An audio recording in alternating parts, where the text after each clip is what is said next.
बिस्मिल्लाहिर्रहमानिर्रहीम। अस्सलाम वालेकुम। 6th क्लास बेटे उर्दू की बुक खोलें जी। हमने सवाल नंबर 6 है अल्फाज के मायने, वो हम पहले कर चुके हैं। सवाल नंबर 7 है दर्जल अल्फाज के मुतज़ाद लिखने हैं। मुसीबत, राहत या खुशी, गरीब, अमीर, ज़ेर, ज़बर, खरा, खोटा, इधर उधर। ठीक है।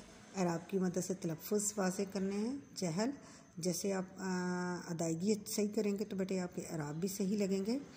इसी तरह जीम के ऊपर ज़बर, हे पे ज़ेर और लाम पे जज़्म। कुंदन, काफ के ऊपर पेश, नून पे जज़्म, दार के ऊपर ज़बर और नून पे जज़्म। नुस्खा, नून के ऊपर पेश, सीन पे जज़्म, खे के ऊपर ज़बर, हे पे जज़्म। कीमिया, काफ के नीचे ज़ेर, मीम के ऊपर मीम के नीचे ज़ेर, ये के ऊपर ज़बर। मुफासिल, मीम के ऊपर पेश, फे के ऊपर ज़बर, सीन के नीचे ज़ेर, दाल पे जज़्म। दरगुज़र, दाल के ऊपर ज़बर और रे पे जज़्म। गाफ पे पेश और जे पे ज़बर और रे पे जज़्म है।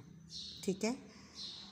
इसके बाद है हमारा नात का ख़ुलासा। नात में अल्लाह ताला की नबी पाक सल्लल्लाहु अलैहि वसल्लम की तारीफ़ बयान की गई है और उनको किस तरह उनकी जो अच्छाइयाँ हैं उनके बारे में आपने लिखना है कि जब अरब पर जहालत छाई हुई थी तो नबी पाक सल्लल्लाहु अलैहि वसल्लम ने आके उसको ख़त्म किया और जो आम चीज़ थी उसको ख़ास बनाया। हज़रत मोहम्मद सल्लल्लाहु अलैहि वसल्लम यतीमों के वाली के लक़ब से मशहूर हैं, आपको रहमत का लक़ब दिया गया। ठीक है।